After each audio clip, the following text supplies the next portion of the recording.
ஆகாஷ்வாணி.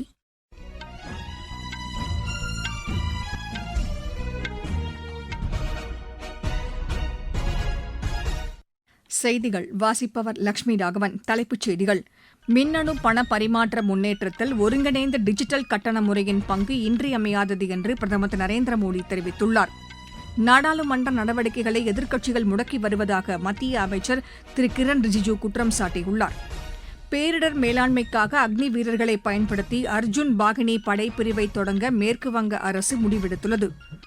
அமெரிக்காவில் H-1B விசாவிற்கு $1,03,265 கூடுதல் கட்டணம் வசூலிக்க அந்நாட்டின் உள்நாட்டு பாதுகாப்புத்துறை பரிந்துரை செய்துள்ளது. கொழும்பில் நடைபெறும் இந்தியாவிற்கு எதிரான இரண்டாவது டெஸ்ட் கிரிக்கெட் போட்டியின் 3ஆம் நாள் உணவு இடைவேளை வரை இலங்கை 4 விக்கெட் இழப்பிற்கு 130 ரன் எடுத்துள்ளது. இனி விரிவான செய்திகள். நாட்டின் மின்னணு பண பரிமாற்ற முன்னேற்றத்தில் ஒருங்கிணைந்த டிஜிட்டல் கட்டண முறையின் பங்கு இன்றியமையாதது என்று பிரதமர் திரு நரேந்திர மோடி தெரிவித்துள்ளார். ஒருங்கிணைந்த டிஜிட்டல் கட்டண முறை தொடங்கி 10 ஆண்டுகள் நிறைவடைந்ததையொட்டி சமூக வலைதளத்தில் அவர் வெளியிட்டுள்ள பதிவில் இந்த பண பரிவர்த்தனை முறை அனைத்து மக்களையும் சென்றடைந்துள்ளதாக தெரிவித்தார். மேலும் UPI பண பரிமாற்றம் தொடர்பான மக்களின் அனுபவங்களை பகிர்ந்து கொள்ளுமாறு பிரதமர் கேட்டுக் கொண்டார். கடந்த 2016ஆம் ஆண்டு ஆகஸ்ட் 25ஆம் தேதி தொடங்கப்பட்ட UPI ஒருங்கிணைந்த டிஜிட்டல் கட்டண முறை தற்போது 13,000 மடங்கு அதிகரித்துள்ளது. கடந்த 2016-17ஆம் நிதியாண்டில் 1,78,00,000 இருந்த UPI பண பரிவர்த்தனை எண்ணிக்கை சென்ற நிதியாண்டில் 24,162 கோடி அளவிற்கு அதிகரித்துள்ளதாக மத்திய நிதி அமைச்சகம் தெரிவித்துள்ளது. மேலும் 2016இல் 7,000 கோடி ரூபாயாக இருந்த பண பரிவர்த்தனை சென்ற ஆண்டு 3,314,00,000 கோடி ரூபாயாக உயர்ந்துள்ளதாக தெரிவித்துள்ளது. தற்போது ஐக்கிய அரபு எமிரேட்ஸ், பிரான்ஸ், இலங்கை, சிங்கப்பூர், கத்தார் உள்ளிட்ட 11 நாடுகளில் UPI ஒருங்கிணைந்த டிஜிட்டல் கட்டண முறை செயல்பட்டு வருவதாக மத்திய நிதி அமைச்சகம் தெரிவித்துள்ளது. நாட்டின் டிஜிட்டல் கட்டமைப்பில் UPI ஒருங்கிணைந்த டிஜிட்டல் கட்டண முறை முக்கிய பங்கு வகிப்பதாக தெரிவிக்கப்பட்டுள்ளது. ஒருங்கிணைந்த டிஜிட்டல் கட்டண முறை மூலம் நாட்டின் பண பரிமாற்றம் எளிதாக்கப்பட்டுள்ளதாக தகவல் ஒலிபரப்புத்துறை இணையமைச்சர் டாக்டர் எல். முருகன் கூறியுள்ளார். இது தொடர்பாக சமூக வலைதளத்தில் அவர் வெளியிட்டுள்ள பதிவில் சிறு வணிகர்கள் முதல் கடைகள், வர்த்தகர்கள் மற்றும் பெருநிறுவனங்கள் வரை பண பரிவர்த்தனைக்காக UPI பண பரிமாற்றத்தை பயன்படுத்தி வருவதாக கூறியுள்ளார். நாட்டின் டிஜிட்டல் பண பரிவர்த்தனையின் முன்னேற்றத்தில் UPI-யின் பங்கு முக்கியமானது என்று டாக்டர் எல். முருகன் கூறியுள்ளார். ஒருங்கிணைந்த டிஜிட்டல் கட்டண முறையின் மூலம் சிறு வணிகர்கள் முதல் அனைத்து தரப்பினரும் பயனடைந்து வருகின்றனர். பண பரிவர்த்தனைக்கு இது எளிதான முறை என்று தருமபுரி மாவட்ட மக்கள் எமது செய்தியாளரிடம் தெரிவித்தனர். என் பேர் சக்திவேல். நான் தருமபுரியிலேருந்து பேசுகிறேங்க. கடந்த 10 வருடங்களா UPI ஆப் மூலமாக தான் நம்ம நிறைய பரிவர்த்தனை பண்ணிட்டு இருக்கோம். நமக்கு கன்வீனியன்ட்டாக இருக்கு. சட்டுன்னு ஏதோ ஒரு இடத்துல சில்லறை தட்டுப்பாடு வரும் பொழுது இது நமக்கு ஒரு பயனுள்ள ஒரு வசதியாக இருக்கு. செலவு பண்ணணும் அப்படின்னும் போது யாரோ ஒருத்தங்க கேட்குறாங்கன்ற பட்சத்தில் இதை நமக்கு அனுப்புறதுக்கு ரொம்ப எளிமையான முறையாக இருக்கு. யாரையும் நம்ம எதிர்பார்த்து பணமாவோ இல்லை சில்லறை தேவைப்படுதுங்கிற ஒரு நிர்பந்தத்தை தவிர்க்கிறதுக்கு இது ரொம்ப பயனுள்ள விஷயமா தான் இருக்கு. என்னோட பேர் கோபி, தருமபுரி மாவட்டம். நான் கடைக்கு போனாவே காய்கறி கடையில பால் எதுவா இருந்தாலும் நான் UPI மட்டும்தான் பயன்படுத்தி பரிவர்த்தனை பண்றேன். கேஷ் கொடுக்கறது இல்ல. எனக்கு இது ரொம்ப சுலபமா இருக்கு. எவ்வளவு தூரத்துல இருந்தாலும் என் ஃப்ரெண்டுக்கு பணம் அனுப்புறதுக்கு எனக்கு ரொம்ப பயனுள்ளதா இருக்கு. இரவு நேரத்துல கூட நான் பயன்படுத்துறதுக்கு ரொம்ப உபயோகமா இருக்கு. என்னோட பேர் முனிராஜன், தருமபுரி மாவட்டம். நான் UPI ஒரு 10 வருஷமா யூஸ் பண்ணிட்டு இருக்கோம். நான் எந்த கடைக்கு போனாலும் UPI ஸ்கேன் மட்டும் தான் பண்ணுவேன். எனக்கு இது மிகவும் பயனுள்ளதாக இருக்கு. நாடாளுமன்ற நடவடிக்கைகளை எதிர்க்கட்சிகள் முடக்கி வருவதாக நாடாளுமன்ற விவகாரங்கள் துறை அமைச்சர் திரு கிரண் ரிஜிஜூ குற்றம் சாட்டியுள்ளார்.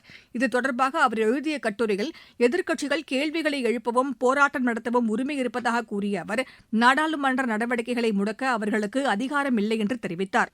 நாடாளுமன்றம் என்பது அரசியல் கட்சிகளுடையது அல்ல, மக்களுடையது என்று நினைவிருக்க வேண்டும் என்றும் அவர் சுட்டிக்காட்டினார். பல்வேறு முக்கிய மசோதாக்களை நிறைவேற்ற எதிர்க்கட்சிகளுடன் அரசு ஆலோசனை மேற்கொண்டதையும் திரு கிரண் ரிஜிஜூ சுட்டிக்காட்டியுள்ளார்.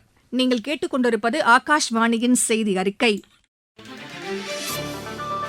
ஊரக வளர்ச்சிக்கான புதிய அத்தியாயம். வளர்ச்சியடைந்த இந்தியாவிற்கான ஊரக வேலைவாய்ப்பு உறுதி மற்றும் வாழ்வாதார சட்டம் செயல்பாட்டிற்கு வந்துள்ளது. இந்த சட்டம் வருடத்திற்கு 125 நாட்கள் வேலையை உறுதி செய்கிறது. இதில் வாரந்தோறும் ஊதியம் வழங்கப்படுவது கட்டாயமாக்கப்பட்டுள்ளது. நாள்தோறும் குறைந்தபட்சம் 300 ரூபாய் ஊதியத்தை இந்த சட்டம் உறுதி செய்கிறது. பணி முடிந்த 15 நாட்களுக்குள் ஊதியம் வழங்குவதை உறுதி செய்வதற்கான அம்சங்களும் இதில் இடம்பெற்றுள்ளன. ஊதியம் காலதாமதமாக வழங்கப்பட்டால் அதற்கான இழப்பீட்டுத் தொகைக்கும் இதில் வகை செய்யப்பட்டுள்ளது. வளர்ச்சியடைந்த இந்தியாவிற்கான பயணத்தில் மோடி அரசு தொடரும் சீர்திருத்த நடவடிக்கைகள். பேரிடர் மேலாண்மைக்காக அக்னி வீரர்களை பயன்படுத்தி அர்ஜுன் பாகினி படைப்பிரிவை தொடங்க மேற்குவங்க அரசு முடிவெடுத்துள்ளது. இது தொடர்பாக செய்தியாளர்களிடம் பேசிய அம்மாநில முதலமைச்சர் திரு சுவேந்து அதிகாரி, அடுத்த மாதத்தில் இது செயல்பட தொடங்கும் என்று கூறினார். இதுவரை 200 பேர் தேர்ந்தெடுக்கப்பட்டுள்ளதாகவும் இதில் 100 பேர் கொல்கத்தாவிலும், 50 பேர் மலைப்பகுதிகளிலும், 50 பேர் கடலோரப் பகுதிகளிலும் பணியமர்த்தப்படுவார்கள் என்றும் தெரிவித்தார். தேசிய பேரிடர் மேலாண்மை பிரிவின் அடிப்படையில் இந்த அர்ஜுன் பாகினி பேரிடர் படை தொடங்கப்பட இருப்பதாக அவர் கூறினார். தீயணைப்புத்துறை, வனத்துறை, காவல்துறை, பேரிடர் மேலாண்மை உள்ளிட்ட துறைகளில் அக்னி வீரர்களுக்கு 20% இடஒதுக்கீடு வழங்கப்படும் என்றும் திரு சுவேந்து அதிகாரி தெரிவித்துள்ளார். இந்தியா, சீனா இடையேயான உறவுகளை மேம்படுத்த நடவடிக்கைகள் எடுத்து வருவதாக மத்திய அரசு தெரிவித்துள்ளது. தேசிய பாதுகாப்பு ஆலோசகர் திரு அஜித் தோவல் சீன தலைநகர் பெய்ஜிங்கில் இன்று அந்நாட்டு துணை அதிபர் ஹான் ஜெங்குடன் பொருளாதாரம் உள்ளிட்ட பல்வேறு துறைகளில் ஒருங்கிணைந்து செயல்படுவது குறித்து ஆலோசனை மேற்கொண்டார். இது தொடர்பாக சீனாவிற்கான இந்திய தூதரகம் வெளியிட்டுள்ள சமூக வலைதள பதிவில், இரு நாடுகளுக்கிடையேயான சிறப்பு குழு கூட்டத்தில் எல்லைப் பகுதியில் அமைதியை மேற்கொள்ள முக்கியமாக விவாதிக்கப்பட்டதாக தெரிவிக்கப்பட்டுள்ளது. அமெரிக்காவில் H-1B விசாவிற்கு $1,03,265 கூடுதல் கட்டணம் வசூலிக்க அந்நாட்டின் உள்நாட்டு பாதுகாப்புத்துறை பரிந்துரை செய்துள்ளது. இது தொடர்பாக அத்துறை வெளியிட்டுள்ள செய்திக்குறிப்பில், H-1B விசாக்கு தேவையான கட்டணத்திற்கு அதிகமாக இந்த புதிய கட்டணம் செலுத்த வேண்டும் என்று கூறியுள்ளது. இது நடைமுறைக்கு வந்தால் வருடத்தில் $880 கோடி வருவாய் கிடைக்கும் என்று எதிர்பார்க்கப்படுவதாக அத்துறை தெரிவித்துள்ளது. அமெரிக்க அரசு சட்டவிரோதமாக குடியேறுபவர்களை தடுப்பதற்கு செலவிடும் நிதியை ஈடு செய்ய இந்த தொகை பயன்படுத்தப்படும் என்றும் கூறியுள்ளது. அமெரிக்காவின் பொருளாதார நடவடிக்கைகளை எதிர்கொள்ள ஈரான் 2 ஆண்டு சிறப்பு திட்டத்தை அறிவித்துள்ளது.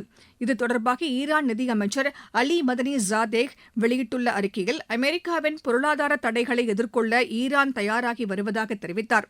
வளைகுடா பகுதிகளிலிருந்து எண்ணெய் ஏற்றுமதிக்கு தடை விதிக்கப்படும் என்று கூறிய ஈரான், ஹோர்முஸ் நீரிணையில் இருந்து கப்பல் போக்குவரத்திற்கும் தடை செய்யப்படும் என்று தெரிவித்துள்ளது. முன்னதாக ஈரானுடனான அனைத்து பொருளாதார உறவுகளையும் நிறுத்தப் போவதாக அமெரிக்க நிதித்துறை அமைச்சர் திரு ஸ்காட் பெசன்ட் அறிவித்திருந்தார். கப்பல், விமான போக்குவரத்து, தொழில்நுட்பம், தங்கம், மின்னணு துறைகளில் ஈரான் மீது வர்த்தக தடை விதிக்கப்படும் என்றும் அவர் அறிவித்திருந்தார். பஞ்சாபில் வரும் சட்டப்பேரவைத் தேர்தலில் பிஜேபி 117 தொகுதிகளிலும் போட்டியிடப் போவதாக கட்சியின் பொதுச் செயலாளர் திரு சந்தோஷ் தெரிவித்துள்ளார். பஞ்சாப் மாநிலம் பாட்டியாலாவில் கட்சியின் மண்டல கூட்டத்தில் உரையாற்றிய அவர், அடுத்த ஆண்டு நடைபெறவுள்ள பஞ்சாப் சட்டப்பேரவைத் தேர்தலுக்காக கட்சி உறுப்பினர்கள் தயாராக இருக்க வேண்டும் என்று கேட்டுக் கொண்டுள்ளார். இக்கூட்டத்தில் மாநில பிஜேபி தலைவர் திரு கேவல் சிங் உள்ளிட்டோர் பங்கேற்றனர். கேரளம் மாநிலத்தில் திருவோணம் பண்டிகை நாளை கொண்டாடப்படுவதன் முன்னோடியாக இன்று உத்திராட பண்டிகை கொண்டாடப்படுகிறது. மக்கள் சந்தைகளில் சென்று திருவோணத்திற்கு தேவையான காய்கறிகள், பழங்கள் மற்றும் புத்தாடைகள் உள்ளிட்டவற்றை வாங்கி வருவதாக எமது செய்தியாளர் தெரிவிக்கிறார். மக்கள் வீடுகளில் பூக்கோலம் போட்டு அலங்கரித்து ஓணம் பண்டிகையை கொண்டாடி வருகின்றனர். கேரளம் அரசு சார்பாக ஓணம் மற்றும் சுற்றுலா வார விழா நேற்று தொடங்கியது. இதனையொட்டி தலைநகர் திருவனந்தபுரம், கொல்லம் உள்ளிட்ட பல்வேறு நகரங்களில் கலை நிகழ்ச்சிகளுக்கு ஏற்பாடு செய்யப்பட்டுள்ளன. சபரிமலை சுவாமி ஐயப்பன் திருக்கோவில், குருவாயூரப்பன் கோவில் உள்ளிட்ட கோவில்களில் சிறப்பு பூஜைகள் நடைபெறுகின்றன. பீகாரில் மழை வெள்ளத்தால் தலைநகர் பட்னா உள்ளிட்ட பகுதிகள் தொடர்ந்து பாதிக்கப்பட்டுள்ளன. மழை வெள்ளத்தால் கங்கை ஆற்றில் வெள்ளம் பெருக்கெடுத்து ஓடுகிறது. பாகல்பூர், பெகுசராய் மாவட்டங்களில் நூற்றுக்கணக்கானோர் பாதுகாப்பான இடங்களுக்கு அப்புறப்படுத்தப்பட்டுள்ளனர். முதலமைச்சர் திரு சாம்ராஜ் சௌத்ரி மழை வெள்ளத்தால் பாதிக்கப்பட்ட இடங்களை வான்வழியாக ஆய்வு மேற்கொண்டார். பாதிக்கப்பட்ட மக்களுக்கு உடனடியாக நிவாரணம் வழங்க அவர் உத்தரவிட்டுள்ளார். ஒடிஷாவில் படிப்படியாக மழை குறையும் என்று வானிலை ஆய்வு மையம் தெரிவித்துள்ளது. கடந்த 2 வாரங்களாக கனமழை பெய்து வரும் பகுதியில் மழை வெள்ளம் வடிய தொடங்கியுள்ளதால் மக்களின் வாழ்க்கை இயல்பு நிலைக்கு திரும்பியுள்ளது. கொழும்பில் நடைபெறும் இந்தியாவிற்கு எதிரான 2வது டெஸ்ட் கிரிக்கெட் போட்டியின் 3ஆம் நாள் உணவு இடைவேளை வரை இலங்கை முதல் இன்னிங்ஸில் 4 விக்கெட் இழப்பிற்கு 130 ரன் எடுத்துள்ளது. இந்திய பந்து வீச்சாளர் பிரசித் கிருஷ்ணா 3 விக்கெட்களை வீழ்த்தினார். மீண்டும் தலைப்புச் செய்திகள். மின்னணு பண பரிமாற்ற முன்னேற்றத்தில் ஒருங்கிணைந்த டிஜிட்டல் கட்டண முறையின் பங்கு இன்றியமையாதது என்று பிரதமர் திரு நரேந்திர மோடி தெரிவித்துள்ளார். நாடாளுமன்ற நடவடிக்கைகளை எதிர்க்கட்சிகள் முடக்கி வருவதாக மத்திய அமைச்சர் திரு கிரண் ரிஜிஜூ குற்றம் சாட்டியுள்ளார். பேரிடர் மேலாண்மைக்காக அக்னி வீரர்களை பயன்படுத்தி அர்ஜுன் பாகினி படைப்பிரிவை தொடங்க மேற்குவங்க அரசு முடிவெடுத்துள்ளது. அமெரிக்காவில் H-1B விசாவிற்கு $1,03,265 கூடுதல் கட்டணம் வசூலிக்க அந்நாட்டின் உள்நாட்டு பாதுகாப்புத்துறை பரிந்துரை செய்துள்ளது. கொழும்பில் நடைபெறும் இந்தியாவிற்கு எதிரான 2வது டெஸ்ட் கிரிக்கெட் போட்டியின் 3ஆம் நாள் உணவு இடைவேளை வரை இலங்கை 4 விக்கெட் இழப்பிற்கு 130 ரன் எடுத்துள்ளது. இத்துடன் இந்த செய்தி அறிக்கை நிறைவு பெற்றது.